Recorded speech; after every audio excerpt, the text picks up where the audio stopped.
Hello and welcome back to another episode of Hear the Cannons. I am your host, Colin Hallboom, at SI_Buccaneers on Twitter, and joined as always by some of my colleagues, some of the best writers in the business. We've got JC Allen at JC Allen NFL. We've got Caleb Skinner at CHS Knoll, and we've got River Wells at River H. Wells here, all representing BucsGameday, which of course is Sports Illustrated's only website dedicated specifically to covering your Tampa Bay Buccaneers.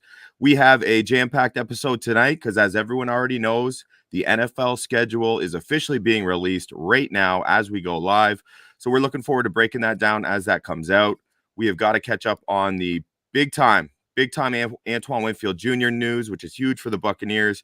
And we're going to get an update from the boots on the ground at Bucs rookie minicamp, where River and JC have been around all week. So we're going to get plenty of insider info from those gentlemen. Before we kick this thing off, though, please make sure you are subscribing to our YouTube channel, liking, turning notifications on, all that good stuff. And make sure you rate and review wherever you get your podcasts if you prefer the audio version.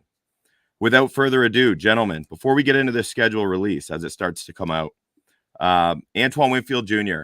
not only becomes the highest paid safety in the league, but the highest paid defensive back in history based on guaranteed money. $45 million fully guaranteed on a 4-year, $84 million deal. JC, you've been covering this guy since you started. He's been here, I believe, the whole time you've been covering the Bucs. What did you think of this contract? What do you think of the numbers? And let us get your opinion, man. Yeah, we came in at the same time. So, I mean, it's like we both started. He started with the Bucs. I started on the beat. So, first of all, can't say enough about the person. He's a great guy, but well-deserved. I mean, there's not an inch of grass that he doesn't defend, whether it's playing out, on the deep end, coming down as a blitzer in the box, sure as tackle there is, he can make a variety of plays, whether that's turnovers, whether that is causing fumbles, fumble recoveries, interceptions, everything that you want in a defensive back. And I call him a defensive back because he's got that flexibility to play multiple positions. He'd probably play corner if you really needed him to in a pinch. That's how good he is, but well-deserved. It's taken a little bit into the season further than he'd like, I'm sure, but he was that priority that, Jason and I talked about on the Pat McAfee show, because there is a deadline for franchise players to come to a long-term deal. And they don't have to worry about that now. Now all eyes focus on Tristan Wirfs and getting that deal done. But I thought it was a great deal. The most interesting thing about the contract is there's no up to, there's no fluff. It's all cash money for him. $45 million of it guaranteed. And he's going to have the chance to earn every penny of it. I doubt he sees a year 4 contract because I'm sure there'll be an extension somewhere around there, because he's just in their immediate plans for the current future and the long-term future. So heck of a deal for a heck of a player. River, do you share those same sentiments? Do you think, I think all Bucs fans love and appreciate Antoine Winfield Jr. There's no question about it. But is this contract too rich for the position? Perhaps you could think that way for some safeties, but I think Antoine Winfield Jr. is not an ordinary safety, especially when you look at the ridiculous production he had last year. We're talking sacks, forced fumbles, interceptions. He was all across the board. He's really been kind of a chess piece for Todd Bowles' defense, and I think with the way he played last year, not only that, the potential he showed in 2020, and then going forward, I think it's absolutely worth it. It's a lot of money, don't get me wrong, but Antoine's a force of nature, and I think it's definitely the right move to lock him down long term. And if this is what you need to do it, I have no problem with it. Caleb, any differing opinions from the two gentlemen who have already addressed this? Not at all. I mean, he's worth every penny that he got from the Bucs here. I mean, you've seen the impact that he's able to make on the field for the Buccaneers. He's probably personally accountable for maybe 2 to 3 wins for the Bucs just last year alone, with just huge plays that he's made at the goal line or forcing a timely turnover or a pass defended. So if you can get 2 to 3 wins from a safety alone, you pay that guy. He came in obviously in 2020 as a rookie, saw playing time early on, and then eventually was your starter there at safety, to end the season. And then we saw what he was able to do in the Super Bowl as well. So much deserved on his part. I'm excited to see what he does with it. He is the best safety in the NFL. I know that can be argued. with a bunch of other guys, especially another guy over there in the NFC South that Atlanta fans like to talk about as well. But I think he is well deserving of it, and he's earned every bit of it. So now it's time to live up to that contract. Another one of those Jason Light draft picks, right? And as you know, I don't mean to beat a dead horse here, but I keep bringing up the culture thing, and I think in addition to all the attributes Antoine Winfield Jr. brings to the field, the leadership, the work ethic, all that stuff is just so central as to why Jason Light and his team deemed him to be worthy of such a lucrative contract. And you're not hearing many complaints from any of the fans who've enjoyed watching Antoine Winfield Jr. play over the course of his young career. So got to think that arrow could still be pointing up. I mean, lots of excitement generated from his performance as a Buck. Hopefully lots of more wins in the future as well. On that note, the schedule is out, fellas. So I'm going to run through it quickly, and then you guys, I'll pass to you guys to give me some of your thoughts, anything that jumps out at you. But the Tampa Bay Buccaneers 2024 regular season schedule is officially up. Pulling this right here from Buccaneers.com. So if something's wrong, don't hate on me. So starting off against Washington at home on September 8th. Okay, much anticipated. We'll get a good look at Jaden Daniels. Then it's the rematch from last year's divisional round playoff, where River and I were firsthand watching the Buccaneers come up short in that game versus the Detroit Lions and the newly re-signed Jared Goff. So that's going to happen in week 2. Week 3, they're hosting the Denver Broncos, new look Denver Broncos. Bit of a turnover season for them. And then the following Sunday, they're going to be playing the Philadelphia Eagles at 1 p.m. on Fox. Moving forward, they're traveling to Atlanta October 3rd. That's a primetime game on a Thursday night football. That'll be available on Prime Video. And then keeping it in the NFC South the following week, they're going to travel to New Orleans. So that's a big interdivisional stretch there for them, as they will match up with the New Orleans Saints. Very familiar opponent, obviously. Baltimore Ravens going to be traveling to Raymond James Stadium on Monday night, October 21st. ESPN, of course, Monday Night Football. And then a quick turnaround back to Atlanta. So they're playing Atlanta twice within 4 weeks. That game's on October 27th, 1 p.m. start on Fox. And then not the Monday right after that, but the following Monday, November 4th, they're going to be traveling to Arrowhead to take on Patrick Mahomes and the two-time defending Super Bowl champions in another primetime game, another Monday nighter, which will be followed. So this is a bit of a gauntlet here, because after that, November 10th, you got the San Francisco 49ers. At least it's at home for the Buccaneers. That's a 1 p.m. Fox game, followed by a Week 11 bye week. So not as early as last year. I can't remember the year before, but I feel like the Bucs have had some earlier bye weeks. Personally, I like Week 11, but we'll talk about that in a moment. All the rest of the games are on Sundays, so I won't bother telling you what day of the week they are. November 24th, they are at New York Giants. December 1st, Sunday, it's a 4:00 game on Fox. They are traveling to face former offensive coordinator and now head coach Dave Canales and the Carolina Panthers, followed by December 8th, Las Vegas Raiders. That'll be at Raymond James Stadium as well. For all you season ticket holders, you want to catch a glimpse of tight end city, come see the Las Vegas Raiders. And December 15th, they're traveling all the way out to LA, SoFi Stadium, to take on the Chargers. Again, that is a second slate game. That's 4:25 on Fox. December 22nd, close to Christmas, they're going to be in the Big D taking on the Dallas Cowboys. And then on the 29th, they have got the Carolina Panthers once again, 1 p.m. on CBS. And then last game, date to be announced, is versus none other than the New Orleans Saints. So thanks for bearing with me, folks. Had to run through each of those in case anyone doesn't have it in front of them. JC, I'll stick with you. You first, man. What jumps out at you when you get a look at the schedule? We knew who the opponents would be, but it's always different when you see how it lines up and what the times of the games, all that stuff. I know you're a big nerd about this, so why don't you tell us what's going on in that brain, right? That Zach Galifianakis meme. Yeah, so I think, the thing that sticks out to me, right? 4 primetime games. 4. Rivers boasting over there because I think he picked 4.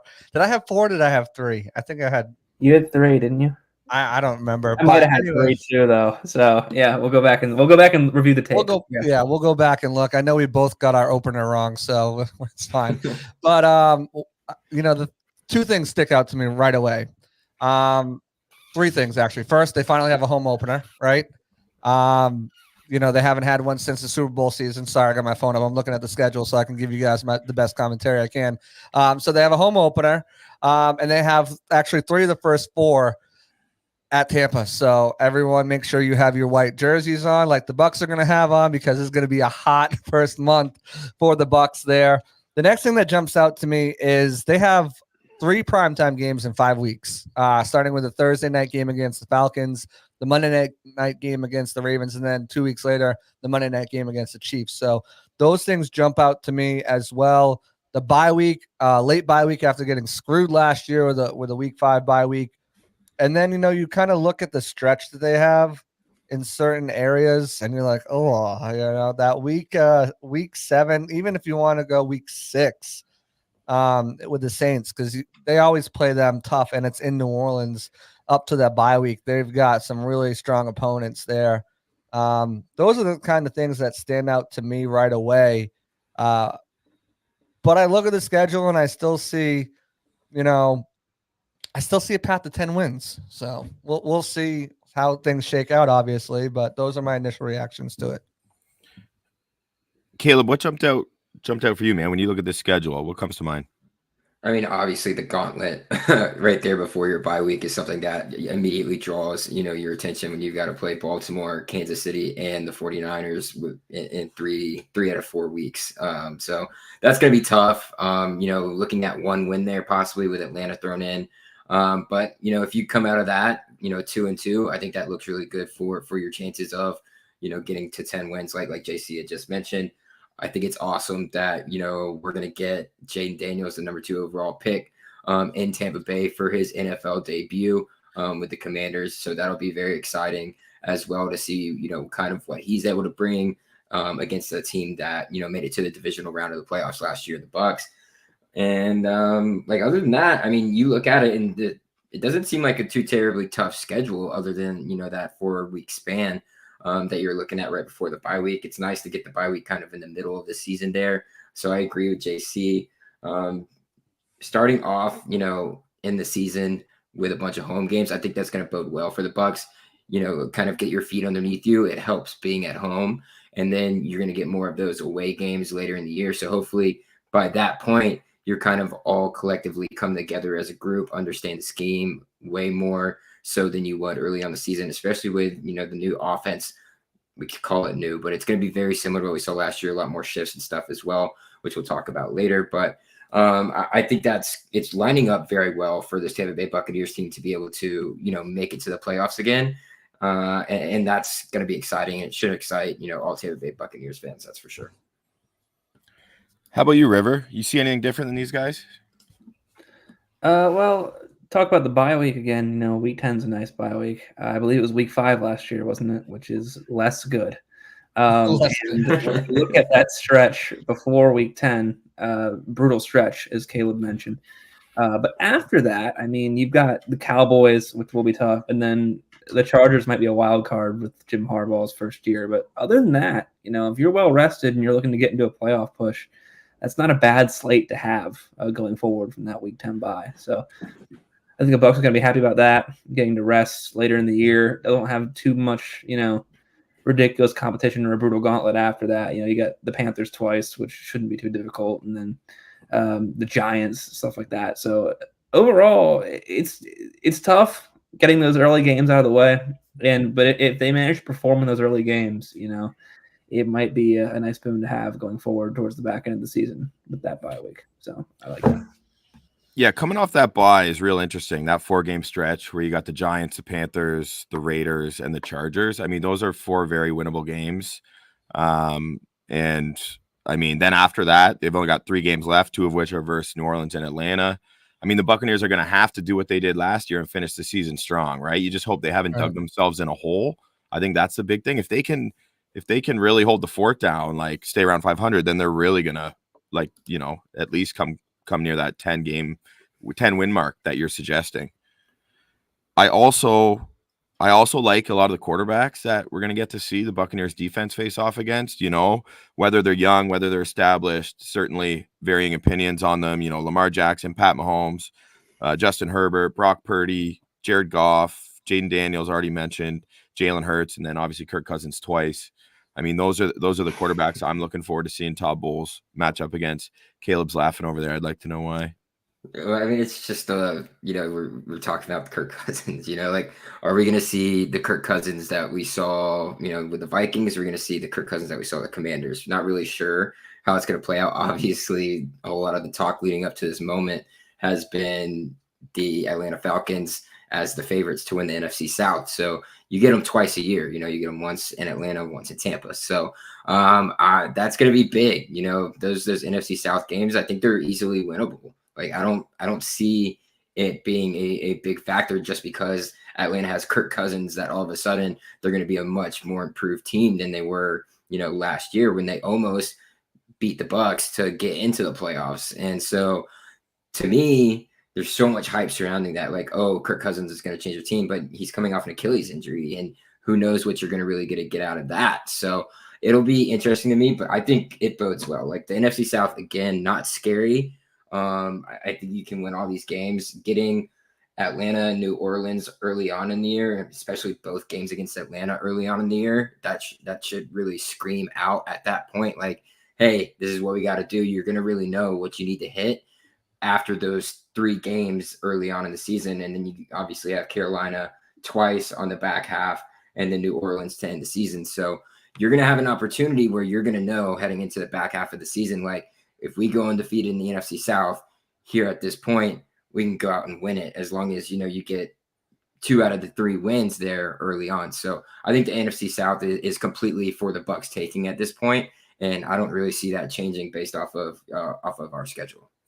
First of all, I hope you're a betting man, Caleb, because Vegas certainly sees that differently. And I have to say, I like your confidence in terms of like talking about the Buccaneers' chances. But that being said, it feels a little slanderous towards Kirk Cousins. So he's been a very steady performer. Like, you're comparing his time in Washington to what he's really become over the past however many years he's been with the Minnesota Vikings. Feels like damn near a decade. But he was phenomenal last year, and you're right. He's coming off an injury, no question. But I don't think people should be sleeping on Kirk Cousins and assuming just because they don't believe Atlanta's going to win that he's going to be some kind of pushover. Like, he's got a lot of weapons there, and I think he's a pretty dang accurate passer of the football, and I think he'll fit in really well in that offense. Don't get me wrong, like, I love Kirko, like Kirko Bangs. Like, everybody loves Kirko. Like, I love Kirko. I think he's a great guy. I think he's a very good quarterback. But then again, it is Atlanta. Like, that's probably more of where my hate's coming from than it is for Kirk. Caleb, where do you rank Kirk Cousins as a quarterback? As a quarterback, I probably a bracket range. You don't have to go exactly. Just in the NFC South, where I think he's still number 1. I mean, yeah, he's still probably the best quarterback in the NFC South. Don't get me wrong. And like, I think with the Achilles injury, I kind of would drop him out of the top 10. But like without the Achilles injury, he's a top 10 quarterback. It's just still. It's got to be proven up to this point. Like, how is he going to look coming back from that? So I know you get minimal clips here and there on Twitter or X or whatever you want to call it. But they're obviously going to show, the best things, not what's, not so great that's happening right now. So I just think at this moment on paper, you got to look at it from that type of lens. I do think he's the top 10 quarterback in the league when fully healthy. It's just, is he going to be that?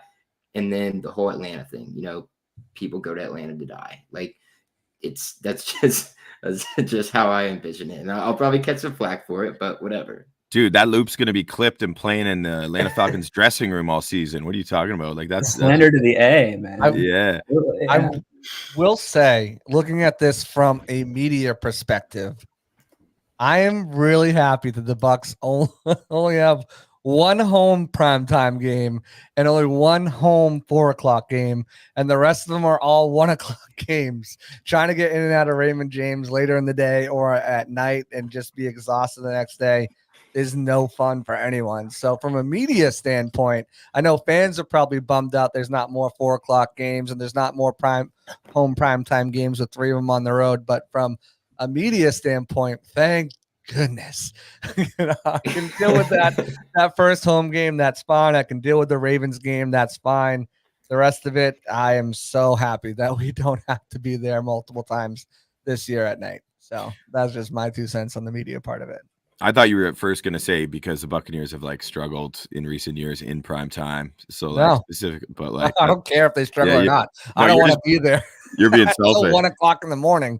You know? You're being I'm selfish. a young whippersnapper. I can handle it. Yeah. You're a little younger than I. And I will be out in Kansas City for that Monday night game. So that will be. But obviously I'll be traveling Tuesday, so I won't have to go to work the next day. So I'll be fine. Well, that's why you stick with Bucs Game Day, folks, because we got you covered on the road, at home. We are well represented and fully credentialed. Make sure you hit that like, hit that subscribe button on our YouTube page. It's greatly appreciated. I want to throw this back to the young whippersnapper himself, the aforementioned self-described River Wells. River, I already mentioned off the top, we met up in Detroit for that game, which was a wild atmosphere, that divisional round game, dude. My favorite football crowd I've ever been around. Yeah.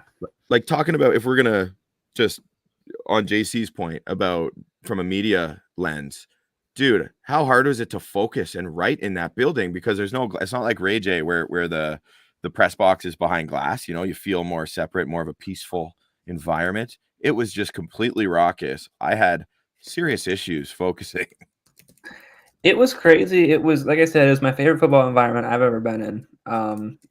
I shed a gentle tear at the beginning when the players came out, because that fan base just had been waiting for that for such a long time. The crowd was unbelievable.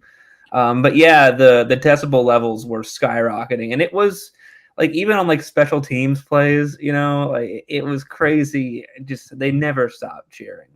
That's a passionate fan base. Unfortunately, probably going to expect a few of those fans to come. Or do they play Detroit away, right? Yeah. So there'll definitely be a packed house there for that game as well. And that's always a tough fan base to play in front of, especially now that they're good for the first time in approximately ever. That's going to be a definite tough game to win. And I'm really, really high on the Lions this year. Particularly, I still think they're a huge contender for the NFC. I love their free agency, all that. So tough game, but if the Bucs can win that game, that would be a big statement as to how they've improved, and they hung with them in the playoffs. They played a good game. Just kind of can't part at the end there for 3 quarters. They played some football with them, so that'll be a game to watch for sure. Sure will. Big measuring stick game, right? That quick rematch in week 2. Of course, that'll be Carlton Davis's revenge game versus the Buccaneers. Another I can't one wait. Too. Yeah, absolutely. Yeah, can't wait to watch him lined up on these Bucs receivers. That'll be fun. Very familiar with Mike Evans, Chris Godwin, all those guys. So that'll be exciting. Caleb, I want to ask you, on this schedule, what's the impact you think of those back-to-back road games? Flying all the way across the country to Los Angeles and then to Dallas. Like that's a tough stretch there. Yeah, I mean, if you can find some way to stay out that way and not have to come back, I feel like that would be ideal. A lot of back and forth would be tough. Just traveling, red-eye flights and things of that nature is, it's kind of taxing on the body. I mean, we've all, been in a similar situation where we've traveled somewhere and then had to travel 4 hours back. And just that alone, not us having to play a game, a very physical game or anything like that, and have to do it and then go back out 1 week later and do the same thing. It's taxing on a person mentally, physically. It is draining. So it's tough, but again, it's at the back end of the year. So guys all around the league are getting tired or beat up, at this point. So it's not ideal, but I don't think it's going to be, all that detrimental. We know what Dallas kind of is at this point, even with Dak as their quarterback. And so that'll be interesting because, Dak is a free agent next year. So is at this point in the season, where are they? Could they throw in the towel because they aren't having a good year, or moving forward, they could be going all out. And then obviously the unknown with what the LA Chargers are going to be with Harbaugh. So I hate it because like that's just a lot of traveling, ultimately for the team. And but if they can, find a spot out there, have Todd Bowles, use one of his connections and, possibly keep the team out there in the other time zones, not bring them back east. Yeah, it's interesting, man. Like the Dallas Cowboys have had a very quiet off season. And a lot of people think, they've made a mistake not extending Dak Prescott sooner. You got to start to wonder, is that part of their plan or what are they doing? Because you're seeing the money, like Jared Goff's getting over $200 million. Like with Dak's price is going to be through the roof. So talking about, some of the big QBs that the Buccaneers will be facing, I already mentioned them: Hurts, Lamar, Mahomes, Cousins, Herbert. Just talked about Dak. Goff's in the building. Who scares you the most? Maybe it's particularly how they match up against this Buccaneers offense. For example, Jared Goff was like lights out last season against the blitz, right? Zone blitz especially. He was lights out. Amon-Ra St. Brown, second best receiver against the blitz last season. So that matchup, for example, is potentially worse than Jared Goff versus, say, the Chicago Bears or whomever, right? Based on scheme. But of those quarterbacks I mentioned, I'm going to throw this to you, JC. What do you think is like, what scares you the most, man, if you're the Bucs? It's Mahomes until it's not, and I know they've dialed up a game plan to take care of him before in the Super Bowl. But again, I mean, the offensive line was like in shambles, at that point. They've got the best center probably in the league in Creed Humphrey. They've got some other good young guy. Joe Tooney's another good lineman, and they've got some young tackles over there. The kid from Tennessee is the other guard. He's really good. So it's always Mahomes until it's not. I think you look at Jackson too. Lamar, obviously, he's got wheels and he can move. So you always have to be cognizant of where he is. I think the Bucs have done a better job with mobile quarterbacks the last couple of years. But Mahomes has the ability. It doesn't matter who he's throwing to. He can still, destroy you in ways. And, they picked up a couple weapons for him this offseason in Hollywood Brown and who did Lad McConkey, right? No, Xavier Worthy, fastest. Xavier Worthy, that's right. Yeah, fastest player in the history. It's always gonna be him. As far as one of the big QBs who is not on that list, but will potentially be on that list, who's not playing this year, or is he playing this year? One thing that I looked at the schedule and I was like, because the Bucs don't have many 4:00 games there on Fox. So where does Tom Brady come into play here? And you look at it, I get maybe Philadelphia Eagles is a 1:00 game. Maybe it's against the New Orleans Saints. The only 4:00 they have, surprisingly, is the Chargers, who we just talked about. That's on Fox, and the Carolina Panthers. But I don't think they're going to win. Unless some of these games get flexed, it doesn't seem very. And that wouldn't be until like later in the season, and then Brady's not on Fox. I mean, he wouldn't be in a flex schedule. So, where do you guys think? And we can get back to the quarterback question, but just kind of where do you think? Do you think it's that Eagles game? We get our first dose of Tampa Tom calling the Buccaneers.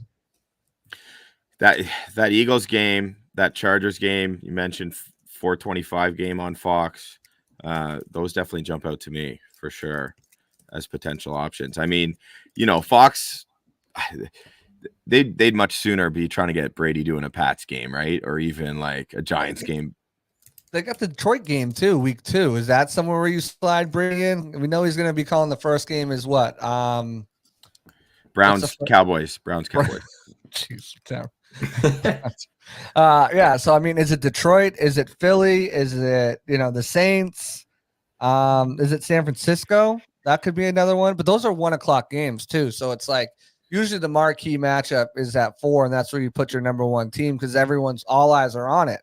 But is there a scenario where he's calling the 1:00 game and it's nationally televised too?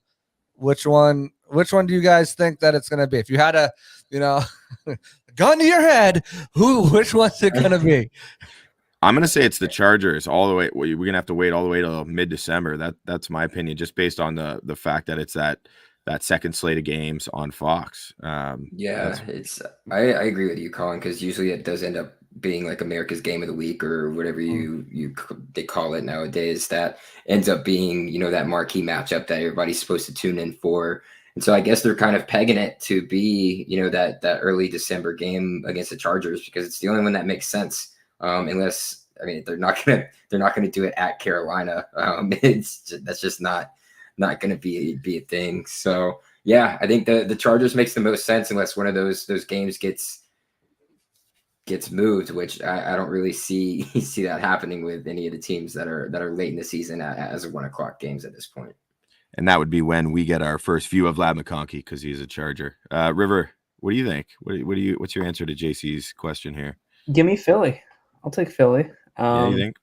Yeah, that's a big team in the Eagles, of course. A lot of weapons there, a lot of curiosity there, given how they absolutely derailed down the stretch last year. If they pick up some wins, and it's a big matchup, and of course, I don't think they're going to waste Brady's connection with the Bucs.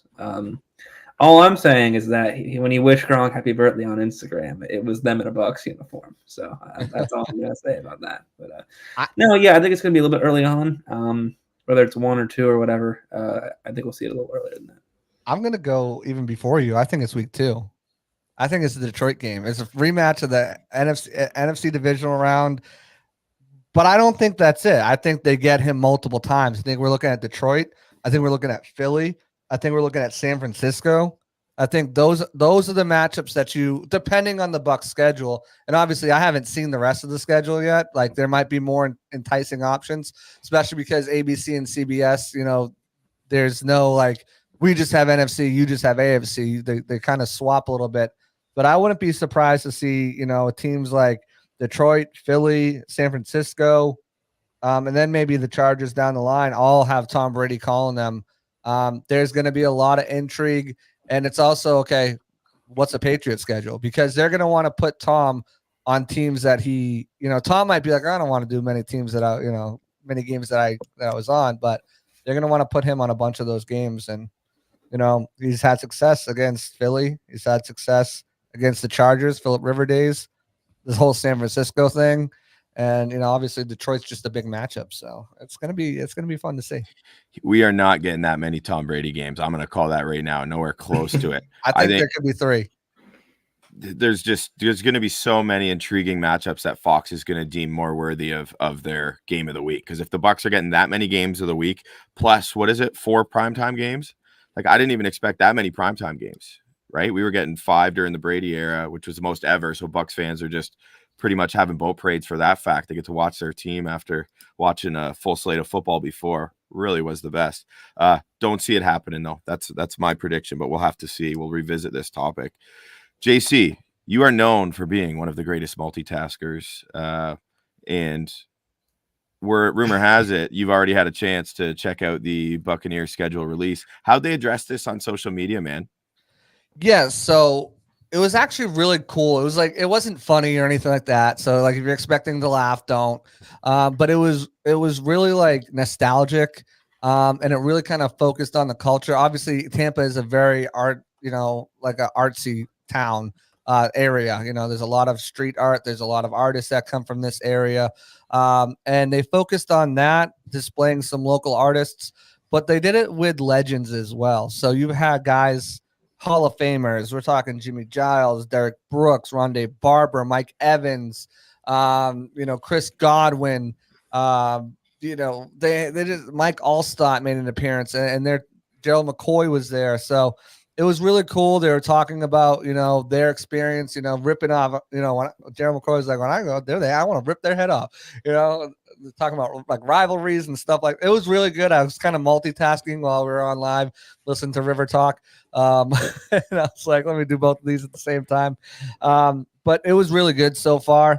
I kind of can't wait to dive into it more. They just put another one up with Luke Gedeke and Rashad White attempting to draw their opponents. They didn't know who the opponents were prior to. I actually talked to Rashad today. We were playing Fortnite. And I was like, do you know the schedule yet? He's like, nah, I don't know this. I'm like, do you want me to ruin it for you? He's like, tell me a few of them. So, but yeah, I mean, this looks really funny. Like if you want like a funny something, this looks like it's going to be funny because I'm just looking at some of their drawings and it's not good at all. They're definitely football players. Should be football players. But I'll be interested to see. I'm so excited because after this is done, you guys know what I'm doing for the next hour. I'm going on and checking all the schedule releases. So far, I've seen the Patriots were dubbed the Kings. We'll see how that goes. But these are always fun to watch. what social media teams do. The Bucs was long though. It was like 5, almost 6 minutes long. But you kind of got a little hyped up watching it. So it's a good one. Definitely check it out after our podcast is over, because we're going to get into minicamp too. So if you haven't heard about minicamp, you definitely want to stick around for what me and River have to say about that. But yeah, definitely check it out after the pod's done. Thank you, JC. We will definitely be working our way into the mini camp discussion very shortly. Can't wait to get that insight. But I do have a question, because I'm sitting here reflecting on how, like, in our chat that we have, we're all, once the schedule starts getting leaked, we're all like, JC's like, oh, I can get a cheap flight to KC, like send me down there. And then I'm like, oh, I can just drive to Detroit. Like, get me down there week 2, So we're battling over that. And the question I want to pose to you, gentlemen, is what would be your ideal road trip like this season, like to go and cover a game, or to just view as a fan? You can kind of decide how you want to answer the question, but I'm really curious. So Caleb, I'm going to throw it to you first. Of every road game on the Bucs schedule, which would be the one you would like to cover most, and why? I think the one, like, I can take it from 2 different perspectives. As a fan, I think it would be great to go back out to LA. LA is one of my favorite cities that I've visited. I don't think I could live there, and I don't think I can stay longer than like a week. But being out there is great, and I have yet to see, kind of what the Chargers, stadium and everything looks like and what the vibes are around there. So I think it would be cool from a fan perspective to go see the Chargers. That would be a great trip, probably one of the more expensive trips, if you will, to make in the season. But from a coverage standpoint, in the media, obviously, and probably a game that I'm seriously looking to go and cover for BucsGameday this year is heading out to Dallas, at the Jerry's World, getting to see, that environment. I've never been to Texas, never been to Dallas. So that would also be an awesome thing. And I've heard this is a great city to be able to, just go and enjoy and get to explore. So that one's probably, pretty high up on the list for myself. River, how about you, man? Well, Caleb took mine, so I don't know if I want to talk anymore. No. Anyone who knows me knows I am a big, big LA guy. I love Los Angeles. I could probably see myself there for more than a few weeks. You look like you come from Los Angeles, bro. They're bored to your Woody, and you're good. I'll take that as a compliment. I meant it as a compliment.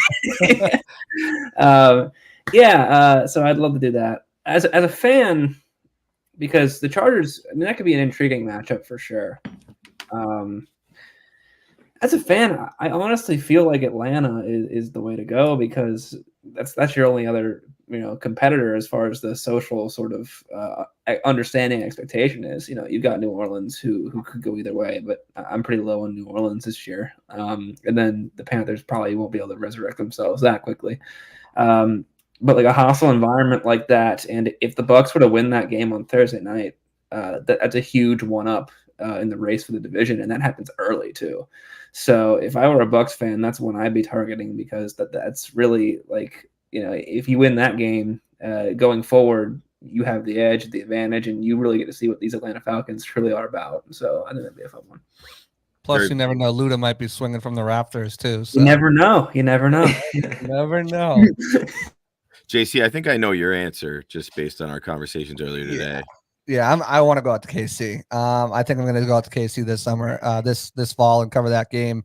I want to, for a few reasons. Obviously, there's only so many times you get to see Mahomes do his magic. I've seen it a few times. I will continue to want to see that until he's done with the league. There's a lot of hype around Arrowhead. All right, loudest stadium in the league, so loud, whatever. I've been through 4 straight AFC Championship games, and those are pretty damn loud through the wind, the snow, the sleet, the rain. Let's see what the hype is all about over there at Arrowhead. I like to check that out. It's November, so it's not going to be too cold. Unlike that Green Bay game I went to last year, that was freezing in December. But it's one of those things where you have certain stadiums around the country, right, that have kind of they're the stadiums you want to go to. Green Bay's one, Arrowhead's another one. They've just been around for so long and ingrained in history. So Kansas City is definitely one of them. And who knows? I might see T Swift, she'll be walking around the press boxes around there, But I would also like to go to NOLA. I haven't been there. That's on my bucket list just because I want to go down and experience that. I heard it smells like shit, and the fans suck, but I would like to go there and check it out. I know that's going to be a raucous environment as well. So that's another one I'd really like to go to. Other than that, I don't know. I'm trying to pull up the schedule because I already forgot because I'm all over the place. I'd like to go see Carolina for other reasons. Just kind of see some of my guys up there. I've been to Carolina though already, so it's not the top of my list. Atlanta was somewhere I wanted to go and I was planning on going, but other things in my life have gotten in the way of that. So, which are good things. My daughter's got a cheer competition, so she'll kick butt in that. I'll be able to watch that. And I'm just kind of like wasting time. San Francisco is always somewhere I'd like to go to. I know they're playing home this year, but definitely check that out. No one wants to go to Baltimore, and they're home here too. So yeah, I think Jerry's World is another one, but Kansas City and NOLA are the top of my list right now. In the NFL, I think total. I'll go from there. The barbecue in KC is also as good as you hear it is. So yeah, that's what I'm excited about. I'm an enthusiast. If you check my bio. Well, you didn't leave me with much there, fellas. So thanks for that. I guess I'll just hop on the Caleb train there. I think I would like to get to SoFi, man. The stadium looks incredible, and Justin Herbert, big fan of what that guy does on the football field. So that's enough for me. Not too much more to get into there, because anyway, I want to switch gears and I want to talk about the Buccaneers rookie class. These guys were on the field at one Buccaneer place. River, JC, you both spent time down there. River, what was like, I don't know, was it just great to be there covering football again, even though it wasn't that long ago? I'm sure that felt great just to be outside and see the guys playing, but any observations that jumped out at you first off, JC and I actually talked about this. The whistles, hearing the whistles again was great. Absolutely. That was great. Just watching football. The sunburn I got from being stupid and forgetting sunscreen on day one was not great. But we made sure to correct that mistake afterward. And again, I think JC will agree. Jalen McMillan looks really smooth out there, man. Really good at the catch point. He's playing well against the corners there, and I think with some real development, that could be an interesting pick. Given that a lot of people were talking about in the pre-draft process, had he not been injured, he could have gone, before the third round there. So, well, not to cut you off, we had Thor Nystrom on, who does an excellent job for Fantasy Pros and Betting Pros, last week on Here the Cannons, and that was, he mentioned Graham Barton, but that was one of his favorite picks. He said he would have taken him well ahead of Jalen Polk, who went 55 spots higher. So just another unbiased confirmation of what you're saying you saw with your own two eyes. So check out that episode, folks, if you haven't yet. Great insight on the Buccaneers draft class. Please continue, River. I think I'll throw it over to JC to see what his observations were, because, there were a lot of, obviously they're not in pads, but there were still some observations from both sides of the ball. So JC, what did you see when you were out there? Yeah, I can go in depth for you guys all day. But first off, I want to say the Chargers, I haven't watched it, but I just saw that they put Harrison Butker in the kitchen in their schedule release video. Dude, they stay winning. They stay winning. Gosh. I can't wait to watch that one after this. It's so far.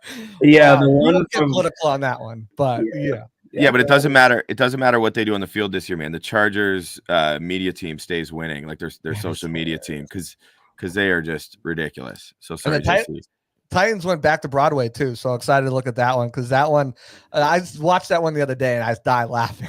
Yeah, that was money Pirates of the Caribbean. Yeah. But no, so let's just break down offense. All right, let's go. First round draft pick Graham Barton took all the calls at center. You can see the leadership in the huddle, him getting everyone on the same page, breaking down the huddles, the group huddles after warm-ups before they went to individuals, and then breaking down the end of the day huddle, just kind of taking leadership over that rookie mini class group, even though there were second-year players that were on the practice squad and some veterans thrown in there as well. So you love to see that. Immediate reactions on him. Quick off, the athleticism is off the charts. Like, he scored a perfect 10 out of 10 on the RAS as a center, 10 out of 10 as a guard. or the second best guard, or like 9.9, whatever it was. And you can see that athleticism, quick off the snap, quick with his hands. I think, there's some technique work that's going to have to come on moving inside, but you really like his quick twitch, his reactive athleticism. And again, they're not in pads. Full disclaimer, I'm not going to mention that again. They're not in pads. They're in shorts and t-shirts. This is hype season right now, overreaction time. If it sounds like these guys are going to be all pros after the time I'm done talking about them, then just take it for what it is. But very excited about him. A guy who surprised me next to him was Elijah Klein at right guard. He's not as athletic. I think he was only like 5'4", 540. He had a pretty decent split, but his get off when Barton was off the ball, Elijah was right there next to him. So he's that was a wide human when you look at him. So big. He's very big this way. Yeah. So big. Sure. And that was really surprising for me on the offensive line. I think Lorenz Metz, River will tell you, is the largest human being I've ever seen in my life. It's ridiculous. If you look at him like walking with the other players, he's massive. 6'9", like 260, 340 pounds. He's just a large, very large German man who I would love to see drink at Oktoberfest, because I'm sure he could just drink anyone under the table. He's like Andre the Giant. Andre the Giant had to have a whole gallon of beer just to get drunk. Hey, pretty lady, anybody want a peanut? Anyways, that's my comedy shtick for the show. You switch over to the second round draft pick, Chris Braswell. He just looks the part, right, River? I mean, he looks like an edge rusher. And one thing that I noticed for him is when he was doing pad work is he's got a quicker first step than I thought he would. You turn on the tape and he's not a speed rusher by any chance. He's more of a power guy, but he hits the pads hard. And he's got a quicker get off. He was playing, River noticed, because River was watching defense day one and then we switched. But on day one specifically, he was bouncing from side to side. He did a little less than that on day two. He was more on the left side. But would be sack on day one, River said. And then on day two, just an incredible speed to power explosion into Tanner Towlett again in the backfield for a would-be sack. So, he's another guy who kind of really impressed. Again, I already said it, no pads, so relax. You move into the the third round of those guys. Tyke Smith had an interception in his first practice. Dude's a playmaker in college. He made plays in practice. Had a nice, he kind of went up and tipped it to himself. He was playing mostly in the slot, but also a little bit at strong safety too. And you could just see the football IQ, that interception that he made. He was reading the quarterback's eyes, knew where the ball was going, and made the play. So River talked about Jalen McMillan a little bit, but I'll just say his smoothness and fluidity in his route running, his decisiveness in his route running, and in and out of his breaks. And I was talking with Jenna Lane and Rick Stroud and Greg Auman too. Like, he just makes it look easy. Like it just looks like it's all natural to him. Very smooth. It's very smooth. The way he's got good hands. He made a high point catch in between a few defenders. And it was impressive to watch him out there for real. So I think the Bucs got themselves a really good player. As Thor mentioned, as River mentioned, if he didn't get hurt, he was probably a second round guy, and the Bucs wouldn't have been able to get his hands on him. I think he's going to be a great addition. Talk about Bucky Irving again, no pads, say it again. But you can see the decisiveness of him. When he sees the running lane open, he's going to hit the hole. And again, they're not tackling, they're just tagging him down. But there was one play in particular where he went through the hole and he had his quick ability, his ability to quickly change direction, like sidesteps, jukes, and stuff like that. He just kind of sidestepped the guy, made him miss, and like the linebacker had to tag him down. But you're like, okay, he's not even in pads and he's making guys miss. Pretty good hands doing the indie drills, catching the ball from the quarterback and stuff like that. And I think he caught one pass on day one, but he caught a couple of them day two and looked really smooth with the ball in his hands, being able to quickly transition from receiver to runner. So he's another guy impressive. Devin Culp, if you let him one-on-one, it's over. Like, you match him up on a linebacker, give him a free release, forget about it. He's showed it multiple times. He showed it on Friday. He got lined up against the linebacker. The linebacker was playing a little off on him, didn't give him any bump and run coverage. He went whoop, whoop, gone in the middle of the field by himself. So he's a good pass blocker. He's good out in screens and stuff like that. He needs to tighten his game up as a run blocker. If he does that, it's going could be bye-bye for Keefe because he's going to be a core special teamer too. So out of the draft picks, those guys really impressed me in all those things. I think when you look at undrafted guys, Judge Culpepper stood out. Only place you can say this is talking about football, but his lower half is thick.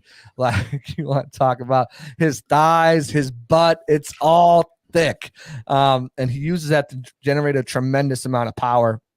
And that was on full display on day 2 when I was watching him. It was just in the second half of 11 on 11s. He was a bully in the backfield.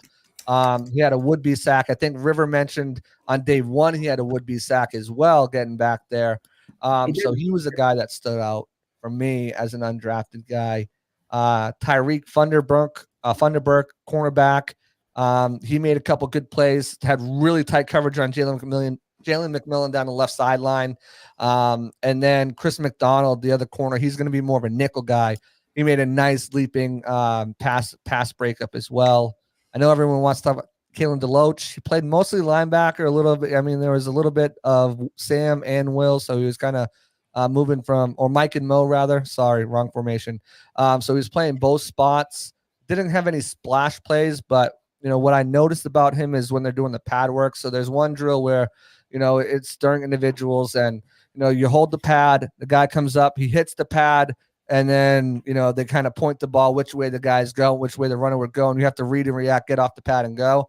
And you can see his burst, his speed really stuck out. So those are guys that stuck out to me. Ramon Jefferson, who they signed afterwards, he got a lot of work day 1. I wrote about that. Obviously some familiarity with Cohen going back all the way to 2017, 18 in Maine, and then last 2 years in Kentucky. So those are my observations. River, if you have anything to add that I missed, feel free to. But I'm really high on this draft class. I don't think many undrafted rookies make it. I think that, you're coming down to your 5th and 6th linebacker spots, and I think that's where the competition is. Is it going to be J.J. Russell or Kalen DeLoach? Do they keep a 5th? Is it going to be Mike Green or Judge Culpepper, or do they only keep 5 defensive linemen? Other than that, I think you look at this draft, and I think you have 4 starters right off the gate. When Graham, Braswell, Tyke Smith, and Jalen McMillan. I think Bucky's going to have a big role with the potential to have Elijah Klein win one of those guard spots in camp if he can show that he can progress and get everything down enough. But I think, if you're looking at Jason Light, you look at the last couple of drafts and undrafted free agency, 15 starters out of it, maybe add another 5 to it in this draft too. So good impressions at rookie minicamp. I do actually want to go off of one point there. You think Tyke Smith's going to be a starter this year? I think he's going to have a really intense battle with Christian Isian. And if he doesn't show up as a starter in the box sheet, I think he'll play starter level snaps in certain packages, dime packages, nickel packages. They'll find a way to get those 3 safeties or 4 corners on whatever he's going to be on the field, especially against some of these high flying offenses the Bucs are going to go against. They're going to have 3 wide receivers out there. You might take a linebacker because he can essentially play that nickel linebacker role. So you can have him and Levante out there. You take KJ Britt, who's a little slower out there. You have him kind of roving by the line of scrimmage like you would a linebacker. And he's adequate at blitzing. And I think with Antoine Winfield, that gives you a lot of flexibility too, because he can act as another linebacker, not size-wise, neither of them size-wise, but at least ability to put pressure on the quarterback and coverage, tight ends and backs underneath. It's interesting. Like Mike McCarthy held a press conference this week, and someone asked him about evaluating the O-line, and he expressed some frustration with the change whenever it happened, where there's just so little work in pads. You have to wait all the way till training camp, right? So it really kills a lot of the productivity in OTA, specifically from guys in the trenches, the big guys. And for the Buccaneers, I mean, their first 2 picks, play along the offensive and defensive line. So as you mentioned, very challenging to get a read on what those guys really have until they get the pads on. But I did find your remarks, both of you agreeing that Jalen McMillan looked like such a smooth mover and was making plays. Like that to me means something, the skill position players, because you could see how they move. The guys who are covering them can move uninhibited from pads as well. So it's kind of an even playing field in that sense. And I still find that to be valuable observations. One thing also on that is Elijah Klein. I don't know if you guys saw, but the Bucs did a little social media thing, and they were asking Bucs rookies to share something that they just learned or didn't know about one of their teammates. And Graham Barton was just like, Elijah Klein is a good football player. So whatever he's doing without pads in the locker room, he has left an impression on Graham Barton where he seemed pretty genuine in making that compliment to his partner in this draft class along the offensive line. So that's always good to hear. What I want to pose to either one of you who feels as though you maybe got a read on this, I know you mentioned you guys switched to O&D. I want to know any takeaways you might have had or just the general vibes you got from watching Liam Cohen run an offense in practice, because it's always interesting to see how different coaches and their different styles, and maybe how he's different or similar to Canales, if that is relevant. If not, don't worry about it. You mind if I throw out this one, JC? Yeah, sure. I'll jump in anywhere that I feel that you don't touch on. But interestingly enough, we were talking about this. The day 2 offense didn't seem as in depth as the day 1 offense as far as like what they were, the looks they were showing. But I've talked everyone's ear off about this who would listen. My friends, JC included. I love at snap motion. I'm a huge fan of it, and that is in which case there's pre-snap motion, which is shifting players for the ball snap, but at snap motion's sort of a thing that the Shanahan tree does. Guys like Mike McDaniel, Sean McVay, and you saw a little bit of that happening on day 1, I think, of training camp with Cohen's offense, and I'm a really big fan of implementing more of that because the Bucs didn't do it very often last year under Canales, and they used motion last year, but not as much as some of the best offenses in the NFL. We're talking, the 49ers. We're talking the Dolphins, the Rams, those guys. And you don't need it, obviously, but it's a more modern direction the NFL is going in. And everything I've seen from Liam Cohen, having talked with Liam Cohen a few times when he first got hired and then afterward, seems like there's going to be a big emphasis on that and that modern sort of offensive shape that a lot of other teams are adapting. And I'm really excited for that personally, coming from a Buccaneers standpoint. I like what Dave Canales did last year. He was a first-year play caller, and there were things he could improve and probably will improve on going to Carolina with the Panthers. But I like what Liam's done in the past. I like the work he's done with Sean McVay, and I'm really excited for those elements to kind of get into the offense. We saw a little bit of that on day 1 of rookie minicamp in particular, I thought. yeah, I mean, I was going to echo that. Like, the pre-snap motion, the at-snap motion, those things like that to get guys free releases. I think that's going to be huge because one of the knocks I said about Jalen McMillan is that, he can struggle with more physical cornerbacks, coming off the line at press. So you get him in a free movement at the snap, and now he doesn't have to deal with those jams because he's getting a free release off the line. Those are things I think are going to be huge to implement. The way they utilize a guy like Devin Culp, and we'll see if he sticks around. 7th round pick. I'm not writing him on the roster yet, but having him line out wide, having him line out in the slot, being able to use these guys in versatile ways. You're going to see, again, we saw a lot of Evans in the slot. We're going to see Evans in the slot. We're going to see Godwin outside. We're going to see, and one thing, I will say one thing about McMillan played in the slot the last 2 years, but he played outside the 2 years prior to that. Because of the Bucs utilizing Godwin on the outside a lot more, you saw Raheem Jarrett and Trey Palmer get more use on the slot too.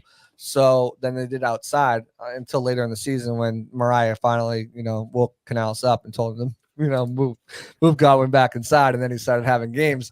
That Mariah's Godwin's wife, if you guys were wondering. But I think, the movement is going to be not only with motion, but the movement of players to get them in advantageous positions where they're going to give a look one way. And then all of a sudden DBs are like, oh, we got it like this. And then boom, now they're like, holy crap, what are we doing? Who's switching on what guy? So yeah, I think it's going to be a lot of fun to watch this offense. Comes from that McVay, Shanahan, McDaniel, again, the pass game coordinator they took from the Dolphins. They hired him from the Dolphins. So, yeah, I think it's going to be a lot of fun. Sure is refreshing, thinking back to Byron Leftwich a few years ago, to be able to talk not just about using motion, but different kinds of motion and ways you can adapt to the modern effectiveness that's run by so many offenses. So that's really great. Speaking of motion, I think it's about time, gentlemen, that we move on out of here. I think we've done a great job. We have we detailed right off the top. We talked about Antoine Winfield Jr.'s new deal. It's pretty unanimous, as well as throughout Tampa Bay and beyond, that everyone approves, full approve from everyone. You see the fireworks in the background there if you're watching us on YouTube. And then we went on and we broke down live the schedule release for the Buccaneers. Really interesting schedule. Most not metrics, but most whatever you call it, where they rank the difficulty of the schedules, have the Buccaneers with one of the easiest schedules along with their NFC South peers. So that's always good, even though there are some really challenging games on there and some really challenging stretches. Later bye week, I'm sure will be much appreciated by the team. And then they got a real opportunity coming out of that bye week to reel off some wins, depending what they can do earlier on in the year. And just now we got some fantastic insider information from JC and River, both of whom were at rookie minicamp last week. And that's why it's so important you stick with BucsGameday, not just right here on Hear the Cannons on our YouTube channel. Make sure you like, subscribe, turn on notifications, or if you're downloading the podcast version later, rate and review, but all year long at BucsGameday.com, where we bring you Buccaneers content 365 days a year. And while you're at it, make sure you're following each of us on Twitter. I am Colin Hallboom at SI_Buccaneers, JC Allen at JC Allen NFL, Caleb Skinner at CHS Knoll, and River Wells at River H Wells. Thanks for listening. We look forward to hearing or talking to you guys again next week. Make sure you stay tuned in for all your Buccaneers news all year round. Until next time, go Bucs.